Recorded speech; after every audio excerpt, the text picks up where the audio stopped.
รถยังรถจกคันนี้เอารถจกตีเฮิงเนี่ยลูกยุบไปเนี่ยอันนั้นก็บอกงามอันนั้นมาหักงามมันรถไงยอเอาไปเอารถจกเห็นยังละขุดอ้นแน่ลูกไปป่าเอารถจกไปขุดอ้นขุดอ้นโอ้ได้รู้สมเลยโอ้แรกได้รถจกไปขุดอ้นขุดอ้นรถจกอะไรขันง่ายเลยขันไงบ่ขันอันคือแปะบรรณาหันเนี่ย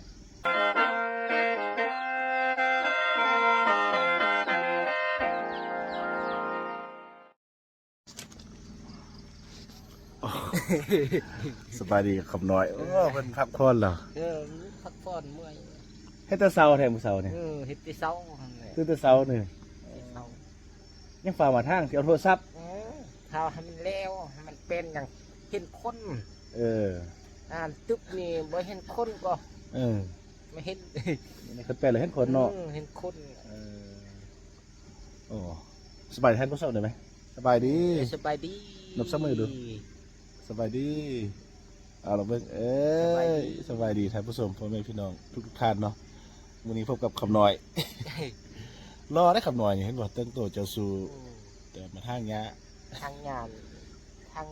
พอนี่บ่แล้วเฮือมันกว้างอีลีเขาบ่ได้ฟันเนี่ยเขาแต่น้องฟันผู้เดียวเนาะแน่เขาอีลีกับมักบุญเขาเอาแล้วจะเป็นแม่เฮาอีนี่บ่เอาเฮือเอายังเอาว่าจะได้โทรศัพท์ผู้ชายเอากระไดเอาแต่น้องเขาแหละเอาแต่เจ้าคนเดียวเป็นแล้วคนเขาจึงสิหาได้เฮ็ดเป็นแล้วก่อนแล้วเฮือแล้วเขาพาว่าเนาะเฮ็ดแล้วมืดแล้วทำเอาอีพ่อหันโทรศัพท์ให้หน่อยเอาโทรศัพท์เด้แล้วก็เอาเงินเด้เอาซีดีเด้แบบเอารถเน็ตขนาดเลยเอาปุ๊กโพดดีกว่าหันน่ะสิเอาเนี่ยก็เอาซีดีเอาเงินกับเนี่ยก็เอารถนะรถยังรถจกคันนี้เอารถจกตีเฮิงเนี่ยลูกยุบไปเนี่ยอันนั้นก็บอกงามอันนั้นมาหักงามมันรถไงยอเอาไปเอารถจกเห็นยังละขุดอ้นแน่ลูกไปป่าเอารถจกไปขุดอ้นโอ้ได้รู้สมเลยโอ้แรกได้รถจกไปขุดอ้นขุดอ้นรถจกอะไรขันง่ายเลยขันไงบ่ขันอันคือแปะบรรณาหันเนี่ยเขาเบิ่งทำนี่เนี่ยบ่ได้ไงนะคืออันพอบุญนำเนี่ยเขาพอบุญนำเนี่ยน้อยเนี่ยคือซ้ำนี้เนี่ยซ้ำนี้นะกับซ้ำนี้รถจกน้อยฮะเขาจะรถจกรุ่นขนาดน้อยไปจกอ้นขับเป็นภาษาไหนจ้าเขาบ่ได้ขับลองเบิ่งเชื่อมันเขาคุดเบิ่งน้ำใจฮันนะว่าลูกขับเบิ้งเป็นก็เอาอันบึงก็เป็นเด็กแล้วว่าโอ้ยตายท่านผู้ชมคำน้อยยังไงรถจกไปขุดอ้นรถจกก็คือรถแมคโครนี่แหละเนาะรถแมคโครเจ้าว่าเอารถจกเอาจกอะไรก็บ่ได้เนาะเสียไปขุดเอาบ่ได้เนี่ยบ่ได้ชุ่มเนี่ยโอ้ยคูตู้ยิดเป็นเมื่อยรถจกไปขับบ่เป็นเลยนะจ้าบ่ได้ขับลองเบิ้งแล้วขับรถจักรหันก็จักรถทีบก่อนรถทีบพันแล้วก็ขับลองเบิ้งเป็นแล้วก็อันเบิ้งมาเป็นเนี่ยรถจกก็สิเอาเอารถจกขับน้อยเนี่ยเดี๋ยวจกไปจกอ้นใครได้แต่บ่ได้จักได้เครื่องบินไปบินเอาเพิ่งเนี่ยเพิ่งเลยเป็นตำนานตะกี้เขาจะว่าเนี่ยเขาต้องเลี้ยงจักได้รถจกกับเพิ่งเนี่ยจักได้รถจกกับเครื่องบินรถจกเนี่ยไปขุดเอาตูนอ้นเนาะคายบ้านนี่นะระบาดอันน่ะไม่จักได้ยนต์ยนต์ไปบิดเอาเพิ่งไม่จักได้ยนต์เดี๋ยวลืมไม่จักได้แหละเดี๋ยวต้องรถจกเนาะอีลี่กับพ่อไอ้เฮาว่าจักได้พ่อเฮาว่าจักได้หมดคำน้อยเนี่ยไม่จักได้คือยนต์เนี่ยไปจักได้เลยไปจักได้ยนต์เนาะแขนแดงเขาจักได้ยนต์ยุ่งอีกแพงก็แพงรถจกแพงก็แพง แพงกับเงินบาทเนาะเงินอยู่ยาวดิ เงินบาท โอเคเงินบาทเงินไทย เงิน แพง บาท เหรอ นี่เงินนี้น้อยซ้ำนี้เนี่ยคืออัน อันนี้มันเลี้ยนบาทนั่นน่ะ เงินบาท อืม ที่เงินนี่พอนี่เขาเอาฮือเฮาอยู่แปะบันปักไล่เนี่ยเขาเอาฮือเฮาลูกนี่โอ้บ่ได้คือซ้ำนั่นเนี่ยยังเรา เงินมันยังยาวปานนั้น ยาวก็ยาวสัมพีเนี่ยยาวน่ะแล้วติดตัวเขาอยู่บันเนอร์เลยเบอร์เดียว แล้วเขาขายอีพอหันว่าอ๋อลูกบ่มีแหละบ่มีฮะมีหักมีหมูว่ะอีพอเขาจับเบิ่งเขาว่าบ่เอาเขาจับเชิดทงหายไปตุกนำไล่ เสียเลย เสียเลยเบอร์หนึ่งคนนี้ เบอร์หนึ่งเบอร์เงินบาท เงิน เงินยัง แจ็คเขาก็ไปทำเบื้องเงินแม่บันปักไล่หันก็ว่าแม่นเลยกันแม่น ปักลายแม่นแถวสุดท้ายปักลายทางคันถาก็จะใช้เงินบาทที่เก็บจังหวัดเลยนี่ เงินเขาก็บ่ฮู้หรอก บุคูซ้ำนะเอาว่าเงินบาท เงินบาทเงินชิป เบอร์10 บาทเลี้ยน10 บาทดี เงินชิปบาทนะฮะ10 บาท ขับหน่อยเรียกได้รถจก นั่นแหละอย่าลูกอยากได้รถจกอยากได้ชิดีนะอยากพ้องเพ่งอยากลำอยากเพ่งนะ เอาซื้อให้ไปซะเราซะนะ ไอ้มันอยากน้ำเนี่ยลูกไล่มาติดแปะบันปุยปูนไล่คือจุบันคือเก้าเนี่ย เธอไล่ล่ะลูกขี่รถคือเขา มันเขาชั่วอันชั่วอันชั่วน้ำเห็นนะชั่วน้ำเนี่ยทำเฮาโอ้น้องไปทำเฮาเดี๋ยวเขาอยู่หันชั่วไปทำเขาไปเลยหนึ่งเมาตกน้ำ รถตกน้ เนื้อน้ำนองบนไรแล้วนองไปสิไปอยู่ต้นแต่ว่าเนี่ยอีพ่อหันบนเขาปุ๊บไปตรงกล้วยหันลุมหันเอ้าเป็นยังมาตายเฮากูนี่วะกูจะบึกเอ้าแมนแล้วคนวะ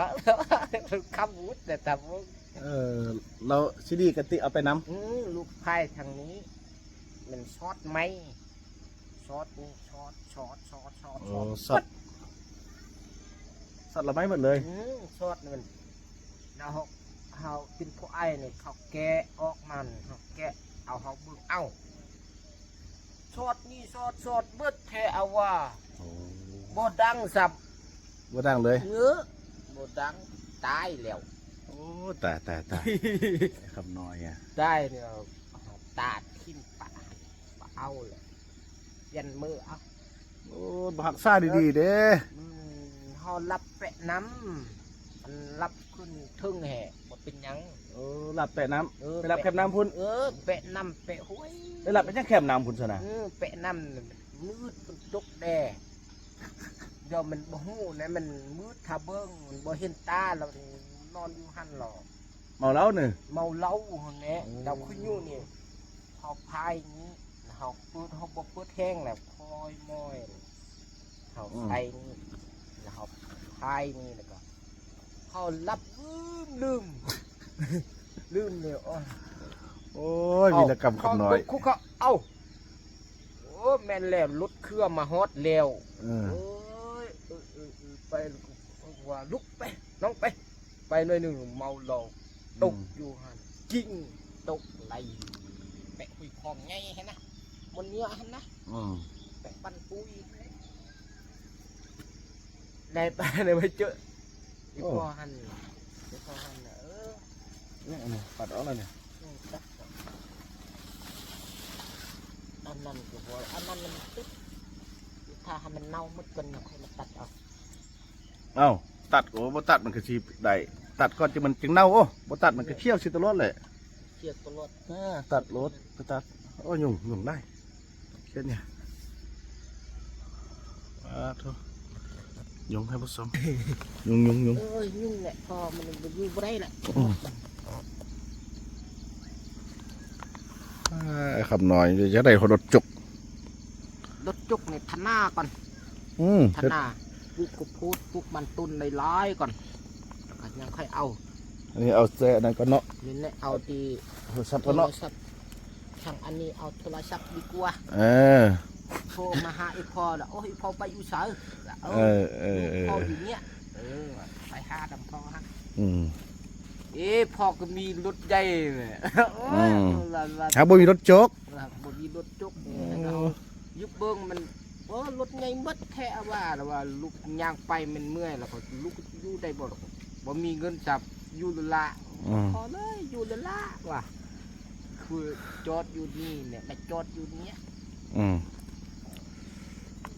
อยู่ป่าบ่มีเงินจักกีบเว้ยไปอยู่ป่าเนี่ยบ่มีแล้วเงินน่ะจิบูเราเปลี่ยนเอาอีพอหันอีกว่ามีบ่ได้ไปเฮือมื้ออื่นเฮ็ดอันนี้ก่อนเอาโทรศัพท์ก่อนนอนนี่3 มื้อ7 มื้อเฮ็ดนี่แล้วหมดแล้วก็ไปป่าแล้วไปเอายังกับหมูไปช็อกอุ่นเอาแซวเฮลมูเดแล้วก็นั่งตอนเมียกินเดเมียผู้ใดเมียเก้านะตอนแม่เด้กินแม่เฮาเดให้แม่กินเด้แม่เฮาเดแล้วก็ไอ้ฮันเดไอ้ฮันเขาเอาเขากินสองเองกับแม่กับเมียโอ้ยขึ้นฮอตเมียอยู่เมียเขา3 คนตัวนึงอยู่พุ่น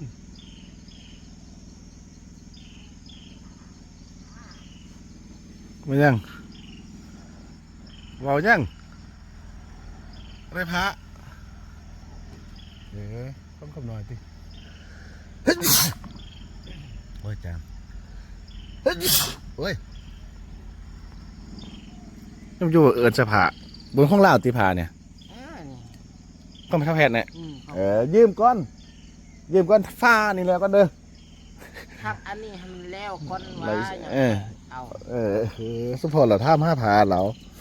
พาไปท่าแพทย์นี่ทางแล้วก้อนไปส่งคืนท่านี่ทักอันนี้ได้ทักให้มันมดได้คือน้ำพ่อเฮาทางแล้วสิเอาให้บอกเราเนี่ยทางแล้วสิส่งคืนข้องเล่าบ่เนี่ยจ้ะของอายเนี่ยเดี๋ยวเข้ามาเท่าแพทย์แม่ของแพทย์ที่แพทย์ก็อยู่ลุมนี่มดเนี่ยพาเล่านะเนี่ยพาเล่านี่เนี่ยน้องฟันปะแค่ทางแลบแล้วเหือมันกว้างนะนี่แล้วมด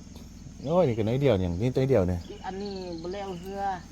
ทางนี้ก็บแล้วลื่นหรือทางนี้จำใบบงพุ่นน่ะจำมองดังเนี่ยไก่เป็ดเนี่ยจำบันหันจำมันเพิ่มข้างจำฮะจำน้อยเดียวบ่ไล่แล้วบ่ไล่ท่านจะจำมานิดนึงเจ็บน้อยนึงอันนี้ฟันตายฟันแป้นโอ้เห็นคุณเห็นยังโอ้ยคักขนาดงามดีเนาะแจ้งดีมันก็แจ้งมัดแต่แจ้งผมบ่เจ็บลายหรอกอันใดบอกมันแจ้งมันเห็นหุ่งสิเนี่ยเบิ่งเห็นคน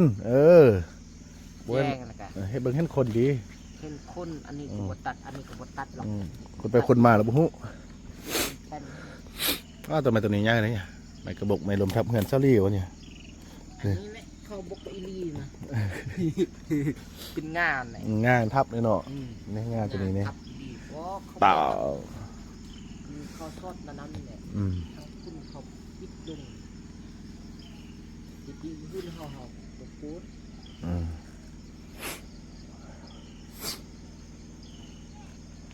ท่านน่ะอีพอตัดเอาอันนี้เนาะเบาของเขาจะเอาบ่นี่นะของพ่อบุญนำของผู้นำเขาบุญนำผู้เอาตัวนั้นเด้ตัดทัน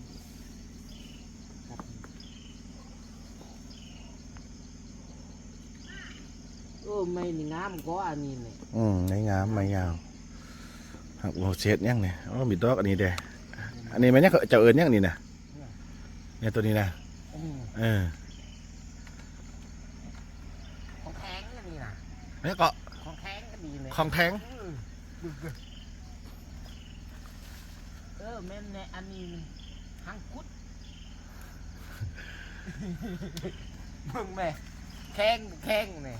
แทงปะให้มันงามไม้ประดับกล้วยไม้ไหมเนี่ยกล้วยไม้โอ้โหซื้อสนิทมันจะเป็นกล้วยไม้ แข้งบอกแข้ง แข็ง เดี๋ยวอันนี้คือนั่นน่ะนั่น นี่ก็มี มี ใส่ บ้านน้ำซ่องเนี่ยเขาเอาอันนี้นะ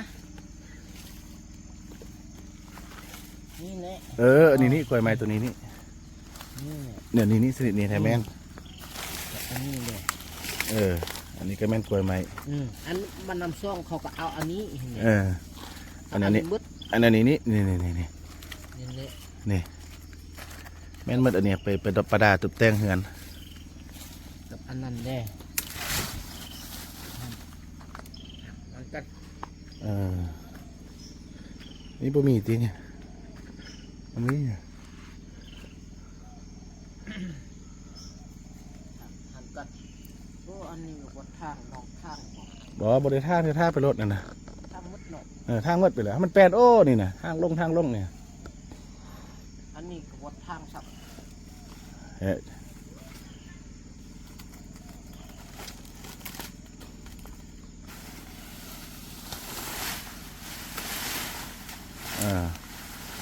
เอาลงเร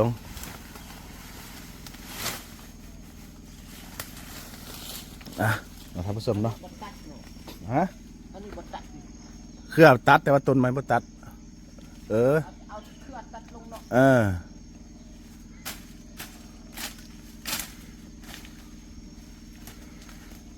นั่นตัดรถต้นนั้นนะ